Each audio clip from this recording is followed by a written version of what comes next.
Olá, gente. Sejam todos bem-vindos a mais uma aula de esporte básico.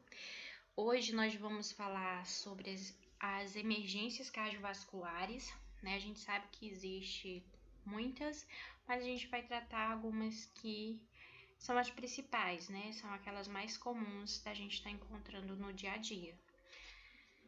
Então, gostaria de deixar, né, um abraço especial para todas as pessoas, os alunos que já trabalham na área de enfermagem, né, dizer para vocês terem força, porque é um momento difícil para todos, né, para os profissionais da saúde é mais delicado ainda, né, então fica aí o meu abraço para vocês. Bom, sistema cardiovascular, a gente vai relembrar alguns trechos importantes, né? O sistema cardiovascular ele vai ser composto aí coração, né, de veias, de artérias, de capilares, pequena e grande circulação, né? Então, a gente tem esses componentes. Muito das emergências que vão acontecer, né, de forma geral, vai estar meio que associada, tirando as fraturas, né, as situações que a gente viu nas aulas anteriores, algumas situações, a maioria vai estar incluindo, né, a necessidade de cuidados de primeiros socorros ao sistema cardiovascular. Então, a gente tem as funções desse sistema cardiovascular. Uma delas a gente sabe que é o transporte e a distribuição, né, de oxigênio através do sangue, né, além de nutrientes e hormônios para a célula de todos os órgãos e tecidos. Então, a grande responsabilidade, né, de estar exercendo essa função é do sistema cardiovascular, além de realizar o transporte de metabólitos que possam ser eliminados do organismo, né, e a participação no controle hidroeletrolítico e ácido básico. Professora, o que é isso? O ácido base é o seguinte: quando vocês estiverem lá mais na frente, para quem ainda não é técnico de enfermagem, para quem ainda não é da área da saúde, né, vocês vão saber sobre uma coisa chamada gasometria, né? A gasometria é a leitura dos gases que tem no sangue. Então, é feita a leitura da quantidade de gás carbônico, a quantidade de oxigênio, né? Tudo isso para saber se esse indivíduo ele está entrando em algum distúrbio ácido básico. Então, vamos dar continuidade. Aqui a gente tem Aqui a gente tem a anatomia do sistema cardiovascular, aliás, a anatomia do sistema do coração, né? A gente tem aqui a veia cava superior, que vai ser responsável por trazer o sangue dos membros superiores, veia cava inferior, que vai ser responsável por estar trazendo o sangue, né, dos membros inferiores. Então, aqui já se sabe que vai vir o sangue que está desoxigenado, né, sem oxigenação, porque já foi feita a troca lá dentro das células, né, e agora ele retorna ao coração para poder ir para o pulmão, ser mais uma vez oxigenado e retornar ao coração por meio do átrio esquerdo, né, desembocar aí no ventrículo esquerdo, e depois a aorta vai ter o trabalho de enviar todo esse sangue de novo pro organismo. Então vamos lá. Aqui a gente tem, como eu já falei, veia cava superior e inferior.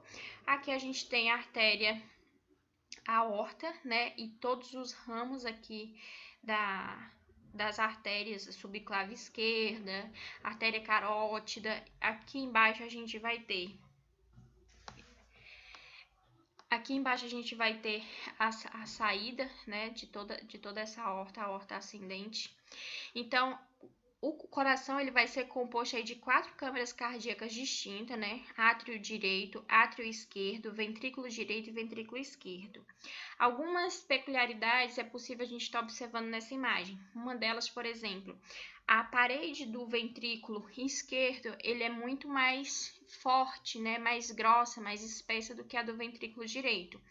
Essa espessura, ela se refere à própria fisiologia, porque o lado esquerdo do coração, ele recebe uma força, o sangue ele entra no ventrículo com uma força muito maior, né? E esse músculo, ele precisa ter um poder contração muito maior, que é para poder estar expulsando esse sangue do coração, né, e levar para todo o nosso organismo. Por isso que a gente observa que essa parede do ventrículo esquerdo ela é muito mais espessa do que a do direito, porque o sangue, quando ele entra aqui pela veia cava superior e inferior aqui no átrio direito, né, o ventrículo direito ele vai receber esse sangue e vai jogar ele aqui para as veias pulmonares, né, para as artérias pulmonares. Só depois é que vai retornar ao coração através das veias pulmonares também, veias superiores,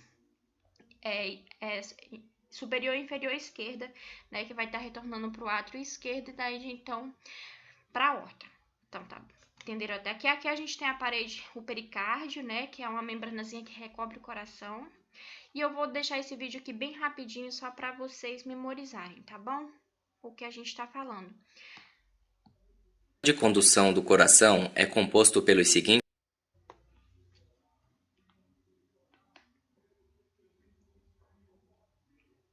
O sistema de condução do coração é composto pelos seguintes componentes: nódulo sinoatrial, ou nódulo SA, localizado no átrio direito, perto da entrada da veia cava superior. Este é um marcapasso fisiológico do coração. Este é responsável por todo o batimento cardíaco e determina a frequência cardíaca. Os impulsos elétricos do nódulo SA propagam-se por ambos os átrios e estimulam a sua contração.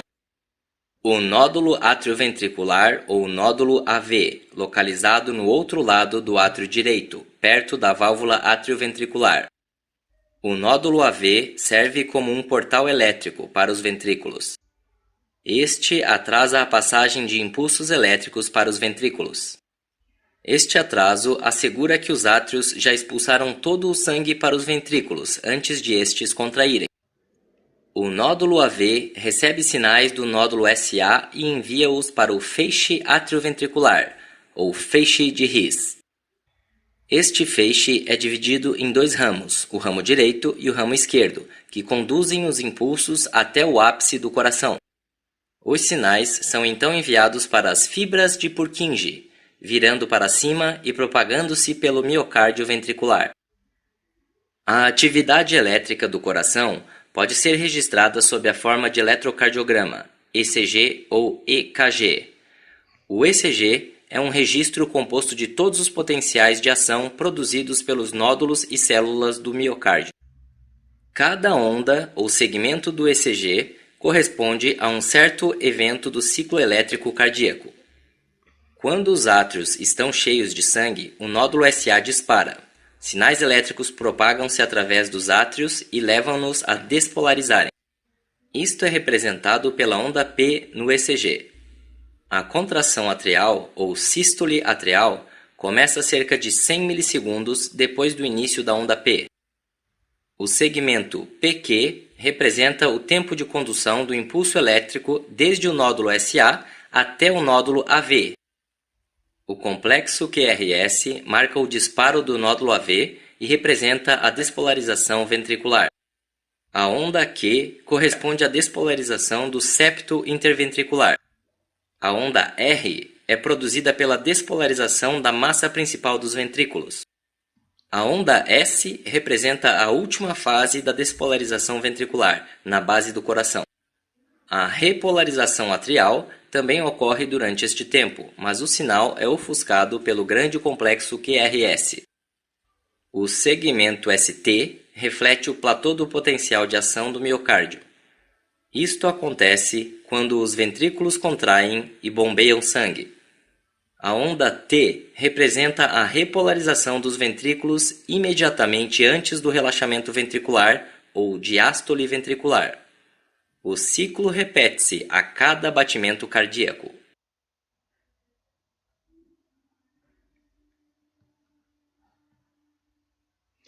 Bom, como vocês viram, vamos explanar um pouquinho mais, né, o conteúdo falando sobre o eletrocardiograma.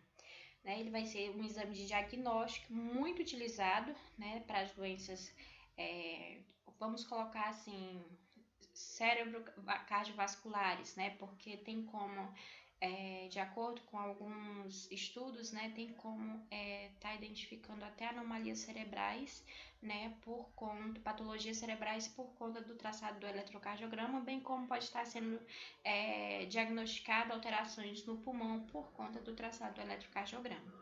O seu traçado ele vai mostrar exatamente a atividade elétrica nessas câmaras cardíacas, né? Esse impulso elétrico, como vocês viram aí, vai ser iniciado pelo nó sinusal, e o nó sinoatrial ele vai dar o comando, né? Daí vai iniciar todo o processo, né, de contração e relaxamento do nosso coração.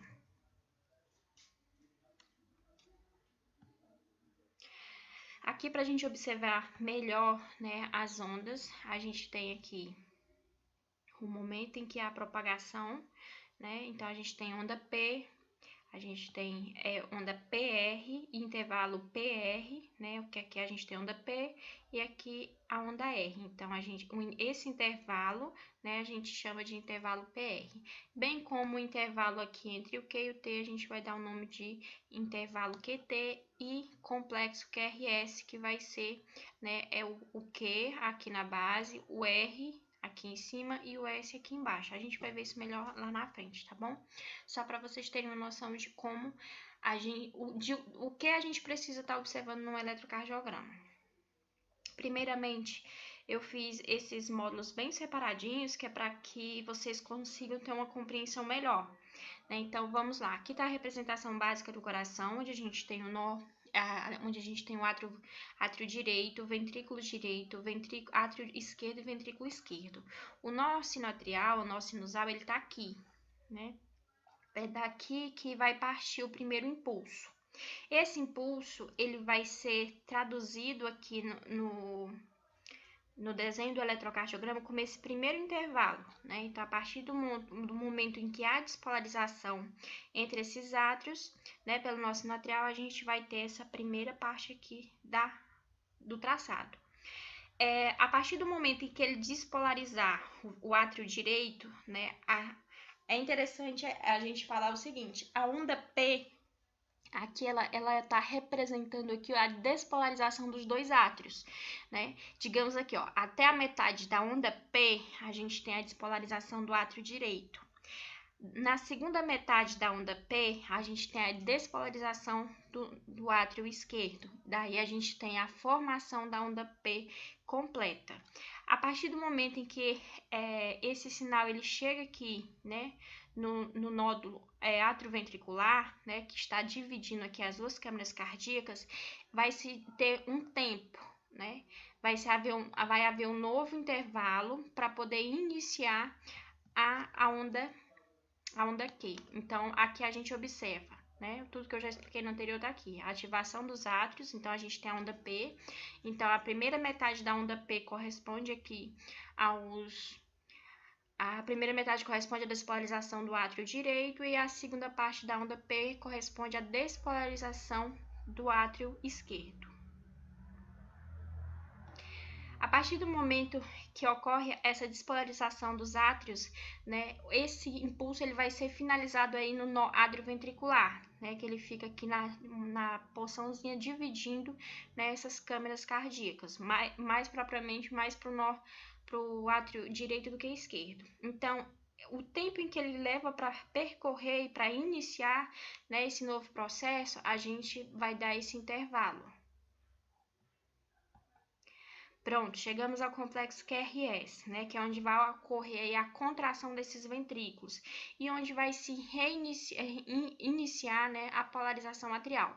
Então, o que acontece? Esse nó atrial aqui, ele vai ser responsável por conduzir, né, iniciar a repolarização, e isso vai ser feito muito rápido. Então, aqui a gente tem feixe X, né, que vai receber esse impulso elétrico. A gente tem aqui também a presença, a gente tem aqui os ramos direito e esquerdo. Então, existe até patologias, né, que elas acontecem aqui, por exemplo, bloqueio de ramo direito e bloqueio de ramo esquerdo. quando a gente encontra alterações nesse complexo QRS, pode estar, né, ligado a bloqueios de condução nessa região aqui das fibras de Purkinje, do feixe de His. Então, é interessante a gente saber o seguinte, que existe 4 tipos de células, né, que possuem a capacidade de produzir um impulso elétrico, que são as chamadas células marca-passo. É um fenômeno que vai ocorrer aí porque essas células elas possuem um potencial de ação espontâneo, né, e é deflagrado e manda uma onda de despolarização que ativa as demais células cardíacas, né? Por isso que a gente vai ter aí todo esse processo de despolarização que vai atingir aí todas as células musculares do coração, e para isso é necessário esse sistema de condução, né? Que esse sistema de condução vai ser o responsável por estar transmitindo esse impulso, né, em grande velocidade. No coração existem vários grupos de células marca-passo, mas o grupo que é capaz de mandar essas ondas de despolarização numa frequência maior e comandar o ritmo cardíaco, né, vai ser aí o ritmo sinusal, que vai ser comandado aí pelo nó sinusal. A cada batimento cardíaco, as células marca-passo do nódulo sinusal, né, mandam uma onda de despolarização. Esta onda ela vai ser conduzida pelo sistema de condução a todo o coração. Quando ela alcança as células musculares cardíacas, ela provoca a contração muscular, e quando alcança as outras células marca-passo, elas faz a inibição. Ou seja, enquanto um foco das células marca-passo é comandar o coração, a outra é ficar quiescentes, né? Esse é o fenômeno que a gente chama de overdrive, né? É o momento em que há a necessidade desse coração tá sempre iniciando, né, esse processo várias e várias vezes para que a vida ela continue a acontecer. Nesse momento, a gente vê o fim da despolarização dos ventrículos, né? Ou seja, já ocorreu toda a despolarização, tanto do ventrículo esquerdo quanto do ventrículo direito. A partir desse momento, a gente vai ter uma nova pausa, né? Essa pausa ela vai acontecer entre a linha S, né? E aqui a curva, entre a onda R e T. Intervalo ST. Então, a gente vai ter o fim da despolarização do ventrículo e o início aí da onda T. Essa onda T, ela vai ficar mais clara porque ela representa aí a repolarização, né, dos ventrículos que vão ficar aptos para uma nova contração. Interessante falar que existe doenças como, por exemplo, a dispneia paroxística noturna, né, que ela vai ser diagnosticada pelo um cardiologista, né, através dessa onda, né? Se ela tiver, uma das características da onda T é que ela não pode estar simétrica, né? Deve existir uma simetria. Quando essa onda T ela apresenta uma simetria, significa que esse indivíduo ele pode ter uma patologia. Aqui a gente tem a repolarização ventricular. Então, essa onda aqui do final que vocês observam agora, né, vai ser essa aqui, ó. Ela vai reiniciar, a repolarização está completa, ela vai reiniciar todo o processo. Aqui a gente vai perceber o momento em que vai ser dado o impulso, né, e aí sim a gente vai ter toda a continuação desse impulso elétrico. O que é importante a gente estar observando no eletrocardiograma? Acho que a maioria de vocês já devem ter visto o papel onde é feito o eletrocardiograma, onde é feito a marcação do traçado eletrocardiográfico, né? Então, aqui quais são as informações básicas que a gente tem que saber desse papel? Primeiro, a gente tem aqui um quadradinho. Cada quadradinho desse vai corresponder a 0,04 segundos, né? Vai ser o tempo, né, que a máquina vai levar para percorrer esse quadrado, vai ser de 0,4 segundos. Já esse quadrado maior, né, vai ser correspondente a 0,2 segundos, né? Vai ser o tempo que vai demorar para percorrer cada quadrado desse. Bom, aqui mais uma vez a gente observa o complexo QRS, né, onde são é o momento em que vai acontecer aí a despolarização dos ventrículos, né? Então, a gente tem a apresentação dessas ondas no eletrocardiografo. O que é que a gente observa aqui também, ó? Que é a onda T. Se a gente observar, é uma onda T que ela está assimétrica, né? Ou seja, a gente observa que esse aqui é um traçado dentro da normalidade. O que é que a gente tem que ter cuidado em relação a esse traçado dentro da normalidade? Nunca vamos encontrar um tão perfeito assim. Claro, a gente está falando de pessoas, né, diferentes, com seus tempos, enfim, com as suas anatomias. Porém, eu vou estar mostrando para vocês no finalzinho aqui, antes de a gente concluir a aula, eu vou estar mostrando o eletrocardiograma, né, de uma pessoa que tá tudo bem com ela, tá dentro da normalidade. Então, a gente vai ver aí as observações básicas, né, num eletrocardiograma de verdade. Pronto, nem demorei muito. Bom, a primeira coisa que a gente observa no eletrocardiograma é se esse paciente ele tem o ritmo sinusal, né? Qual é o ritmo do coração dele, né? Se o ritmo é sinusal, significa que o nosso sinusal dele está funcionando, está emitindo, é a principal fonte, né, de impulso elétrico dele no momento é o marca-passo fisiológico, é o nosso sinusal. Onde é que a gente observa isso? Em D1, né?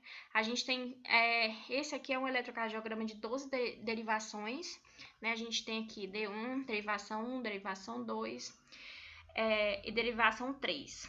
Aqui a gente vai ter essa derivação 2, né, que vai ser trazida aqui para o final do eletrocardiograma, e ela vai estar mais extensa aqui para a gente poder fazer a avaliação mais completa. Então, observei aqui que na D1 eu tenho a presença de uma onda P, ou seja, essa pessoa, né, está com seu nó sinoatrial em pleno funcionamento. Ok, ritmo sinusal. A frequência cardíaca desse indivíduo, ela pode ser dada um exemplo aqui para vocês, pela distância, né, entre essas duas ondas R. Então, eu tenho 1, 2, 3, 4. 4 quadradinhos e mais 2, né, do outro. Então, a gente vai ter cada quadradinho desse, lembra que ele corresponde, né? Olha só aqui. Lembra que ele vai corresponder a 0,2 segundos, né? Cada quadradão grande.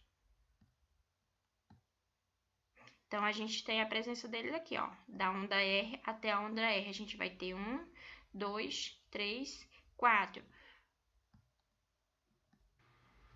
Então, aqui a gente tem 5, 10, 15, 20, né? 20 vezes 50, a gente vai ter 1.500, né? No caso aqui, 1.520, mais ou menos, dividido por 20, a gente vai ter o valor da nossa frequência cardíaca. Então, nesse traçado aqui, a gente vai ter, né, uma média de 76 batimentos por minuto. O que é que a gente sabe? Que 76 batimentos por minuto, né, está dentro, né, lembra que para os batimentos cardíacos estar normal tem que estar entre 59 e 100 batimentos. Esse aqui está 76, né, a distância entre as duas ondas R aqui está 76. Então, esse coração ele está dentro da normalidade.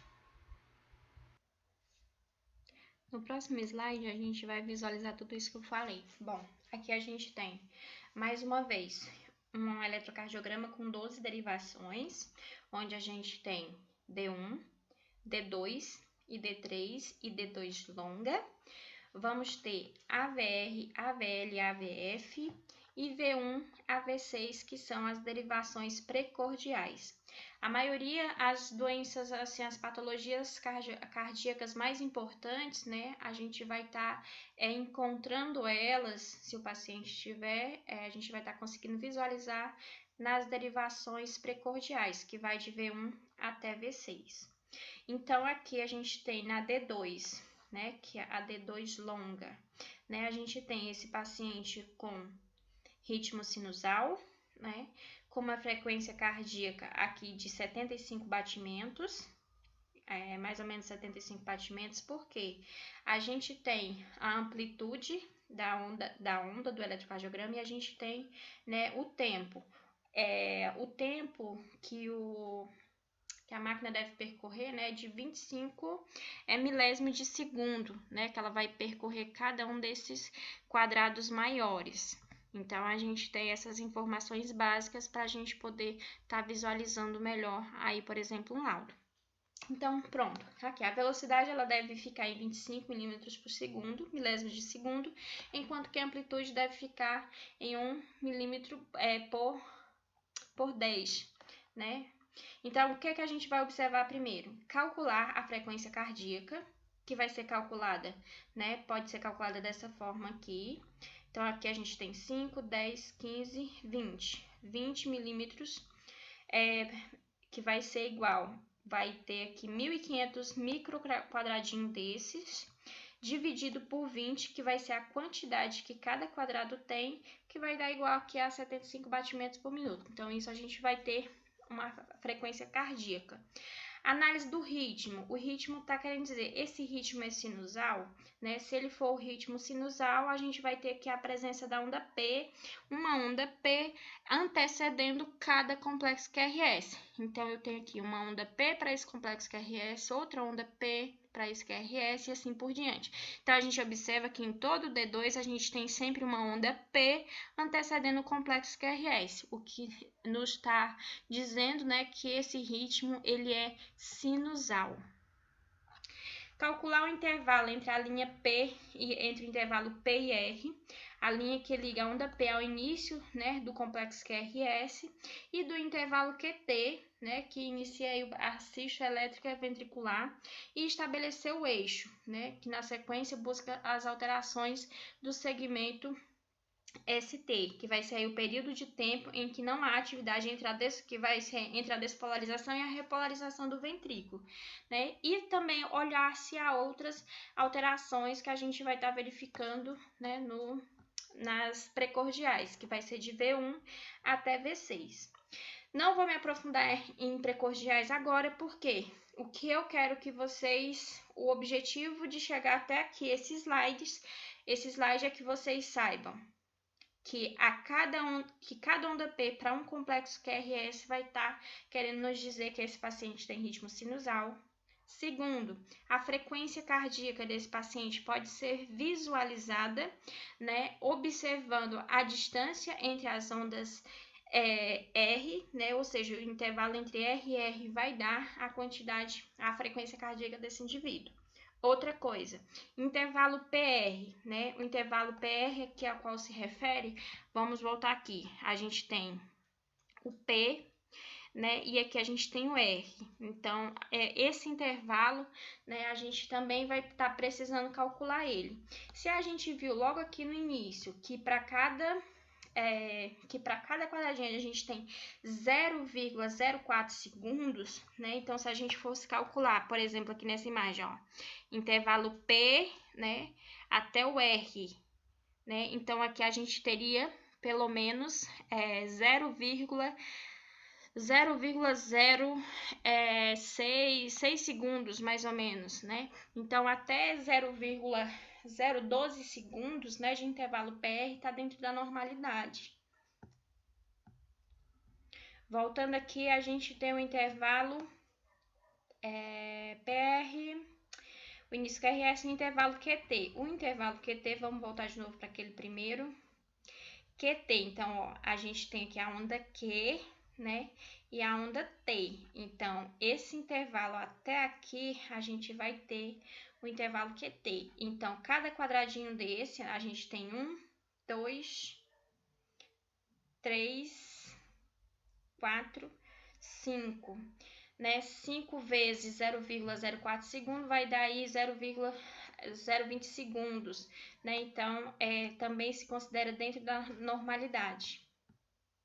Voltando lá, a gente vai ter que ver, estabelecer o eixo elétrico, que vai ser lá em AVL, AVF, e buscar pelas alterações de segmento ST. Alterações de segmento ST é o seguinte, a gente tem, ó, S e a onda T, né, que é essa onda aqui. Se a gente tiver, quando a gente fala assim, paciente ele está com um infarto agudo do miocárdio, com supradesnivelamento do segmento ST. Então, supra quer dizer que é para cima. Então, aqui a gente tem a linha de base do eletrocardiograma. Vocês estão observando? Então, se eu tiver essa onda S, né? Essa pontinha do S, em vez de ela estar aqui onde ela está nessa imagem, ela estivesse aqui, né? Então, já teria aí uma supra, e essa onda T aqui mais apiculada ainda, a gente diz que é uma supra de segmento ST, onde está querendo informar pra gente que esse paciente está tendo um infarto agudo do miocárdio de segmento ST, ou seja, dos átrios, né? Um infarto atrial. Se for um infarto ventricular, a gente vai ter um infradesnivelamento desse segmento ST. Então, essa onda T, em vez de ela estar para cima dessa linha de base do ECG, ela vai estar para baixo, né? Desse segmento. Então, a gente vai ter ou um supra ou um infra. Tá? Eu vou ver se eu coloco mais na frente essas duas imagens para vocês visualizarem melhor, de um infarto de supra e de infra.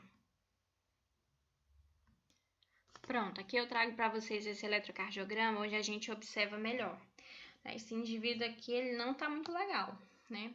Eu já havia falado para vocês anteriormente que um infarto agudo no miocárdio, ele tem um delta T de até 12 horas para estar acontecendo. Então, necessariamente, a gente pode pegar um eletrocardiograma no início em que aconteceu o infarto e ele não vai se apresentar desse jeito, né? Porque, primeiro, esse paciente ele tem que ficar monitorizado, porque ao longo dessas 12 horas, né, mesmo às vezes com o uso das medicações do protocolo para infarto agudo do miocárdio, pode acabar evoluindo, né, para, por exemplo, aqui um supra de ST. O que a gente tem, ó? Aqui a gente tem a onda a onda P, né? Aqui era para ser o complexo QRS. Você está vendo que está totalmente meio que destruído esse complexo QRS, né? A linha de base do eletrocardiograma era para ser aqui, ó. Tá todo desorganizado. Então, a gente observa que esse impulso elétrico cardíaco, né, tá aí com a supra do segmento ST, porque aqui tá o S e aqui a onda T, ó. Ela tá super em cima da linha de base do eletrocardiograma, o que vai estar mostrando pra gente que esse paciente ele está infartando, né, com infarto de paredes superiores, né, de câmaras superiores do coração. No próximo, a gente observa um infra de segmento ST, né? Aqui a gente observa, olha só onde é que está o S, olha o T, onde foi que ele veio parar, né? Aqui a gente está vendo a onda P, né?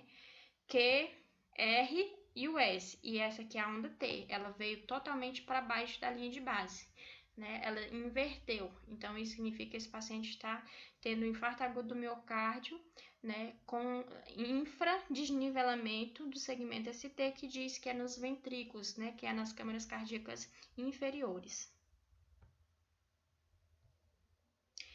Bom, na parte aqui dos eletros, né, do ECG, a partezinha, o básico do básico que eu tô passando para vocês é isso, tá bom? Eu até aprofundei um pouco mais do que estava na referência de vocês, né?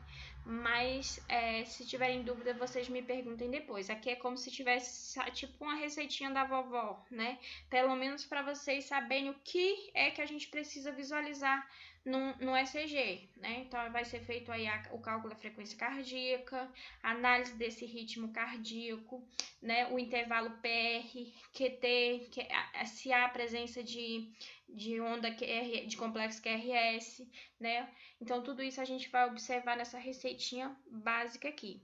Falta falar para vocês sobre o eixo cardíaco. Vou dar uma pausa aqui para a gente falar um pouquinho sobre ele, que eu acabei deixando passar. Bom, aqui está a figura, né? O gráficozinho mostrando os vetores aí e os possíveis eixos do coração. Então, a gente tem aí o AVR, né? AVL e AVF. Nesse momento, a gente vai ter aqui D1, D2, né? As derivações D1, D2 e D3. A gente considera que o eixo elétrico do coração está normal quando ele está entre menos 30, né? Menos 30, onde é que... aqui a gente tem, menos 30 e mais 90. Então, se ele está entre esses dois, entre menos 30 e mais 90, a gente vai ter um eixo cardíaco, né, normal. No entanto, se o eixo elétrico ele estiver desviado à direita, né, a gente vai ter aí um 90, né? Aqui, ó, aqui a gente já tá na parte direita, na parte destra do coração. E 180, né? Então, aqui a gente diz até que o paciente ele tem uma destrocardia, né? Que o coração dele está totalmente virado aqui para o lado direito.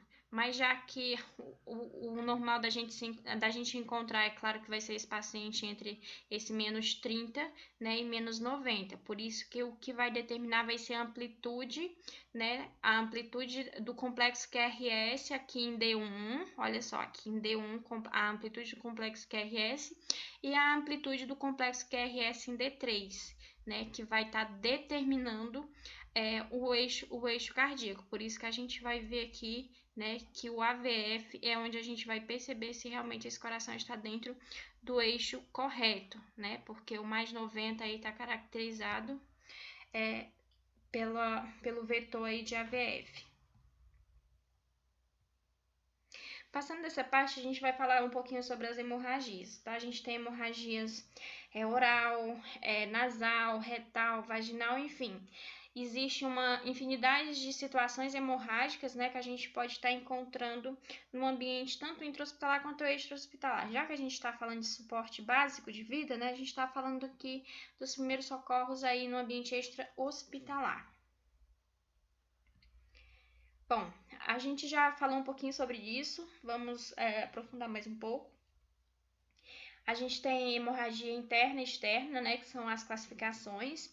Na hemorragia externa, a gente pode estar tendo uma hemorragia de origem arterial, né, que é quando ocorre um trauma sobre uma artéria que envolve a perda de muito sangue. Então, a gente tem artéria, a gente tem braquial, a gente tem femoral, né, a gente tem subclavo, enfim, os vasos mais calibrosos.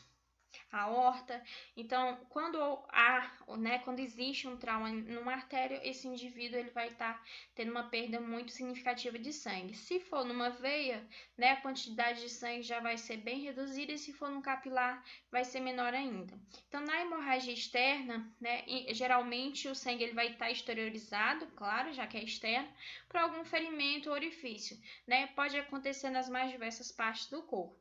A gente tem a interna, que é quando esse sangue ele extravasa para dentro das cavidades, né? Essa é um dos tipos de hemorragias, né, mais perigosos, exatamente por a gente não estar observando ali a olho nu. Nem sempre uma hemorragia interna deixa, né, sinais, né, que a gente possa estar observando, que esse paciente possa estar com hemorragia interna. Somente às vezes quando essa hemorragia interna é muito extensa, né, que existe outros os sinais vitais aí, eles vão ser de extrema relevância para a gente poder estar prestando esse suporte. No entanto, né, a hemorragia externa ela é muito mais fácil da gente tratar no ambiente extra-hospitalar, né, porque a gente vai fazer um torniquete, vai fazer uma compressão e vai levar esse indivíduo até um ambiente hospitalar. Já o paciente com hemorragia interna, né, vai ser mais complicado. Primeiro que a gente não sabe a profundidade, a gente não sabe a quantidade, enfim, a gente não sabe, a gente está literalmente no escuro com hemorragia interna. Então, a única assistência que pode ser prestada para esse paciente, né, é fazer o transporte dele para uma unidade especializada. Bom, aqui tem a compressão que a gente vai estar fazendo, né, nos ferimentos, nas lesões, né. Nunca esqueçam de lembrar lá do ABCDE do trauma, né? Então, letra C, né? A gente está falando sobre hemorragias, né? Hemorragias pequenas, sem muito significativo, por exemplo. Já o X, né, que estão tentando introduzir agora, ele se refere a hemorragias extensas, extremamente sanguinantes, né, onde há uma perda muito grande, onde é a primeira coisa que a gente visualiza no paciente. Tá bom? Na próxima imagem a gente vê um torniquete, a imagem não ficou muito boa, mas é um torniquete aí com uma torneirinha, né, porque não se pode comprimir, fazer compressão para impedir totalmente o fluxo, né, de sangue entre o membro, porque senão a gente vai perder esse membro de qualquer jeito. Então, o correto é fazer um torniquete, né, e fazendo aí algumas alterações no decorrer da viagem, né, do transporte do indivíduo até um ambiente hospitalar, para ir permitindo que exista aí uma oxigenação desse membro inferior, no caso aqui da perna, seja qual for o membro, né, ele não pode ir totalmente sem oxigênio. A instabilidade hemodinâmica na vítima de trauma, ela é geralmente ocasionada por uma perda sanguínea significativa, né? O socorrista ele deve estar atento, né, para identificar e tratar prontamente essa hemorragia externa, já que, como a gente falou, a hemorragia interna ela vai ser mais difícil, né? Ela não tem como, na realidade, não tem como tratar ela no ambiente hospitalar. Para o doente que apresenta hemorragia interna, nada poderá ser feito até no atendimento pré-hospitalar, no sentido de estancar o sangramento, né? Por isso que a vítima ela vai necessitar de ser encaminhada para um hospital, né? E que esse hospital ele tenha recursos suficientes para estar prestando a assistência, né? Porque muitas vezes esse paciente ele precisa de uma assistência cirúrgica e a gente sabe que não é todos os ambientes hospitalares que oferecem essa assistência. Continuando, a gente vai falar um pouco sobre os choques, sobre falência multissistêmica, né? Então, a gente, dando o curso aí na questão da hemorragia, né? A gente vai falar sobre choque hipovolêmico, né? O choque hemorrágico, cardiogênico, séptico, anafilático e também o neurogênico. O que a gente sabe a respeito dos choques? Né? A gente sabe que ele afeta todos os sistemas orgânicos, que ele pode acontecer de uma forma rápida ou lenta, né? Isso vai depender da assistência que o indivíduo vai receber, do tempo, da profundidade da lesão, né? Quase todo paciente ele pode desenvolver um estado de choque, né? É normal a gente encontrar no dia a dia pessoas com choque anafilático, tem alergia a camarão, tem alergia a dipirona, enfim, né? O choque ele está muito presente na vida do profissional de saúde. E os cuidados de enfermagem que devem ser contínuos, né? São algumas das particularidades dos tipos de choque. Falando sobre a classificação do choque, né? A gente tem o hipovolêmico, que é quando o estado de choque ele vai resultar aí numa perda, né, de volume intravascular decorrente da perda de líquidos, no choque cardiogênico, onde a gente vai ter o estado do choque decorrente do comprometimento da falência do músculo cardíaco, né, do coração. O neurogênico, que vai ser a perda do tônus simpático, né, provocando uma hipovolemia relativa. Essa hipovolemia, uma dica que eu vou dar para vocês, principalmente os alunos que não são da área da saúde, né, já não trabalham, não fizeram nenhum curso. É importante vocês fazerem um caderninho, né, de termos técnicos, porque a gente sempre trata muitos termos, né, do qual vocês não estão acostumados, não é da rotina de vocês. Então, é interessante vocês ou terem um dicionário de termos técnicos, ou então vocês fazerem o próprio dicionário de vocês, né? Separa um caderninho aí, separa por ordem alfabética, né, as folhinhas, é até interessante, porque vocês vão aprender muito mais rápido assim. E vocês vão anotando esses termos. Por exemplo, hipovolemia. Hipo a gente sabe que é prefixo de menos, né? E volemia é volume, então menos volume. Se fosse hipervolemia, a gente teria aumento de volume, né? Então é importante que vocês façam essas anotações.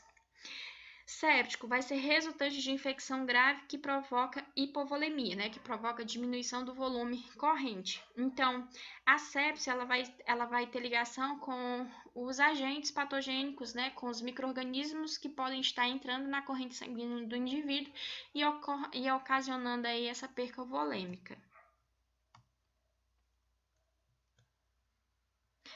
Agora a gente vai ver o choque circulatório anafilático. Né? No circulatório é o resultado do deslocamento, né, desse volume sanguíneo, criando uma hipovolemia relativa e a liberação inadequada de oxigênio para as células, né? Que também é chamado de choque distributivo, que tem relação aí com a distribuição, né, do sangue oxigenado em todo o organismo. No choque anafilático, ele vai ser resultado de uma reação alérgica grave, né, produzindo uma vasodilatação sistêmica, né? Essa vasodilatação vai promover aí um edema, né, e uma hipovolemia que também vai ser relativa. Portanto, o choque anafilático também, se ele não for tratado, né, por mais comum que ele seja, e também o manejo dele acaba sendo um pouco mais fácil, né, mas se não for tratado também o indivíduo, claro que ele pode ir a óbito. Na fisiopatologia do choque, a gente tem o seguinte: a gente tem as células, né, que a gente já falou muito lá em biologia, histologia, enfim.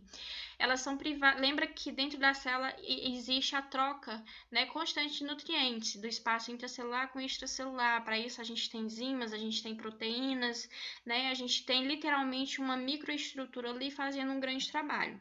Então, as células elas são privadas de oxigênio e de nutrientes e passa a produzir a energia através do metabolismo anaeróbico, né? Então, esse metabolismo, se ele não for, literalmente, se não parar com esse metabolismo rápido, né, e voltar para o metabolismo aí feito com a troca, né, de oxigênio e nutrientes, essas células elas vão morrer e esse paciente, consequentemente, vai sofrer alguns danos. Ambiente intracelular acidótico, né? Porque simplesmente se eu não tenho uma entrada e saída dos nutrientes, né, de oxigênio, eu vou ter uma célula mais ácida, né? A célula ela vai inchar-se e a membrana celular ela torna-se mais permeável, também facilitando até o rompimento, né, dessa membrana celular. Os eletrólitos e os líquidos passam para fora e para dentro da célula sem, digamos assim, sem uma seleção, né, como acontece no caso quando a gente tem uma proteína transmembrana, que é aquela questão dos transportes de substância transmembrana que a gente viu, transporte ativo, transporte passivo, né, que a gente viu lá em biologia. A bomba de sódio e potássio ela vai ficar prejudicada, né, as estruturas celulares, principalmente as mitocôndrias, né, que são as células que vão produzir, as estruturas que vão produzir energia para a célula, elas vão acabar morrendo, né, elas vão elas sobrevivem o quanto elas podem, mas elas acabam morrendo se não houver aí o fornecimento do material necessário.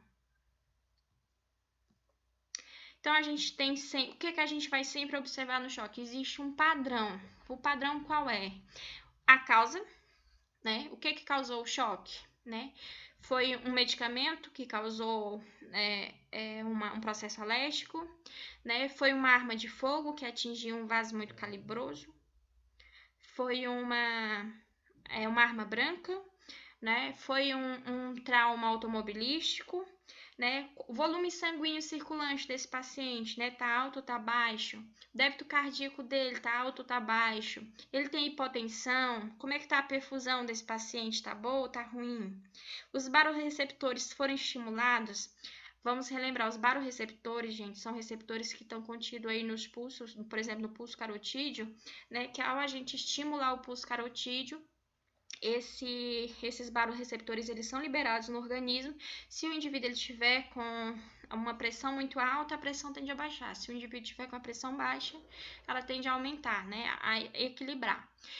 Estimulação simpática, né, do sistema cardiovascular. Então, a gente vai ter esse paciente, ele pode apresentar uma maior contratilidade, né, uma maior frequência cardíaca, porque devido à perda de sangue, esse coração ele vai tentar literalmente sobreviver, né? Então, para que essas células sanguíneas, para que essas células do corpo elas sejam oxigenadas, já que está tendo uma perda sanguínea, ele vai precisar trabalhar mais rápido, né? Por isso que a gente vai encontrar uma frequência cardíaca aí aumentada.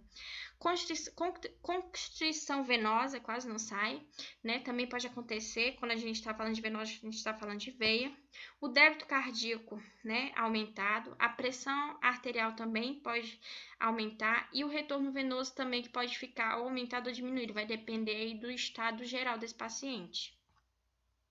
Então, é sempre bom lembrar que existe um padrão, existe um protocolo onde a gente vai observar quais são os achados. A enfermagem, ela é muito de...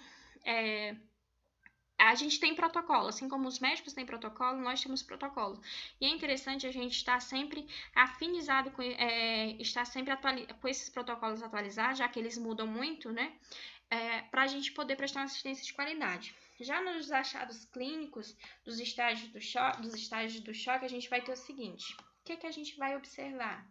Pressão arterial desse paciente, né? Ele teve lá ele tá com sangramento extenso na panturrilha.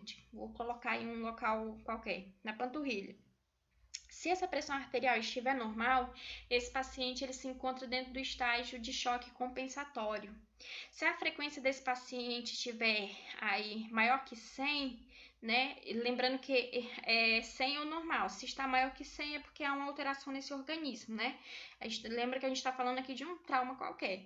Então, se tiver maior do que 100 batimentos por minuto, nós vamos estar ainda nesse estágio compensatório. Frequência respiratória. A gente sabe que frequência respiratória é de 12 a 20. Se tiver maior que 20, né, a gente vai considerar incursões por minuto, a gente vai considerar também que está no estágio compensatório. A pele, se ela estiver fria e pegajosa, o débito urinário, se ele diminuir, né, estágio compensatório, estado mental, se o indivíduo estiver apresentando aí confusão mental, né, e o equilíbrio ácido-básico aí se estiver alterado. Então, esse equilíbrio ácido-básico a gente pode estar observando através da saturação, né, do oxímetro de dedo, coloca no paciente e verifica, a gente pode estar verificando já 2 batimentos aí rapidinho, a gente pode estar verificando frequência cardíaca, né, e saturação lá com o oxímetro. Porém, esse paciente, a perda sanguínea dele aumentou muito, né? Então, se aumentou o débito, a pressão sistólica dele, né, vai diminuir. Então, a gente já tem 80 e 90, já está com a pressão arterial baixando. Frequência cardíaca está aumentando, esse coração ele está tentando sobreviver de todas as formas e manter essas células sanguíneas essas células do corpo oxigenadas, né? Então, já está em 150 batimentos por minuto. Frequências respiratórias aí vai estar rápida, né? Então, esse paciente, ele estava no choque compensatório, vamos pensar assim, ele não foi estabilizado lá no choque compensatório e ele continuou evoluindo, ele continua progredindo, por isso que agora a gente está no progressivo, né? A pele mosqueada com algumas petequias, o débito urinário vai estar muito diminuído. Mas como é que eu vou saber que esse débito urinário vai estar diminuído? Se já tiver passado uma sonda, né, a gente vai ter essa noção. Estado mental de letargia e uma acidose metabólica também que vai estar ocasionada devido à quantidade de oxigênio estar muito baixa, né, nesse sangue. E em que momento é que esse paciente ele pode entrar no estágio de choque reversível? A partir do momento em que ele precisar de suporte, né, e suporte mecânico ou farmacológico. Então, o paciente ele entrou na UTI, ele precisou entubar, né, ele precisou de medicações, então, a partir desse momento, a gente já diz que ele pode estar entrando num momento irreversível, né? No entanto, é claro que se tudo for feito a tempo, dependendo da forma como o paciente, né, reagir, pode até ser revertido. No entanto, esse irreversível está querendo dizer o seguinte, nesse momento, o estágio desse choque não é mais possível reverter, né, só com manobras simples, vai precisar de manobras de recursos mais avançados para poder reverter esse estágio de choque, tá ok? Dúvidas até aqui, vocês podem mandar, né? Já sabem disso. Então, vamos para o próximo slide. Então, os cuidados de enfermagem básico, né? A gente vai ter aí no estágio compensatório, monitorar a perfusão tissular. Isso lá no ambiente extra-hospitalar, a gente pode estar verificando até na digital do paciente, né? A gente pressiona um pouquinho a digital do paciente, observa se há, né, um retorno venoso rápido. Observar as alterações de nível de consciência, que a gente vai fazer isso através da escala de coma de Glasgow. Realizar os sinais vitais, né, que é pressão, pulso, débito urinário, temperatura, enfim. E pele, além dos valores laboratoriais, depois que o indivíduo ele já está no ambiente hospitalar.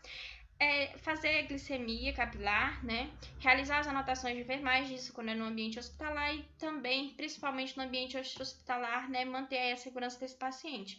Então, essas são algumas das informações básicas, né, que vai ser necessário para estar realizando todos os cuidados desse indivíduo. Então, chegando no local, extra-hospitalar, chegando no local, fez a segurança da vítima, avaliou todas as vítimas, qual é a que está precisando de socorro mais imediato, faz o XABCDE nessa vítima para saber, né, como é que ela está se apresentando aí para você. Inicia compressões torácicas, se for o caso, se esse paciente estiver numa parada, né? Se esse paciente ele precisar de uma administração rápida de fluidos, né, de medicamentos, de líquidos, dá para fazer um acesso já no local e começar a infusão, principalmente se esse paciente estiver perdendo muito sangue, né? Tem que ser feita aí a infusão de líquido, só que tem que ter muito cuidado para não hemodiluir demais o sangue desse paciente, né? E fazer ele a óbito. A realizar as anotações em qualquer lugar, em qualquer situação, deve ser feito. E no estágio reversível, a gente tem aí a monitorização hemodinâmica, que vai ser feita lá no ambiente UTI, a reposição de líquidos, né, os medicamentos, as drogas vasoativas, que vai melhorar essa condição cardíaca, o funcionamento desse coração, suporte nutricional, a segurança e o conforto, e enfim, as anotações de enfermagem. Então, assim, é toda uma apanhada de situações que elas vão muito além, né, só do ambiente hospitalar e extra-hospitalar. É um olhar muito clínico, né, que a gente precisa estar treinando ao longo da graduação para a gente conseguir identificar essas situações, né, no menor tempo possível. Então, esse é o objetivo da enfermagem.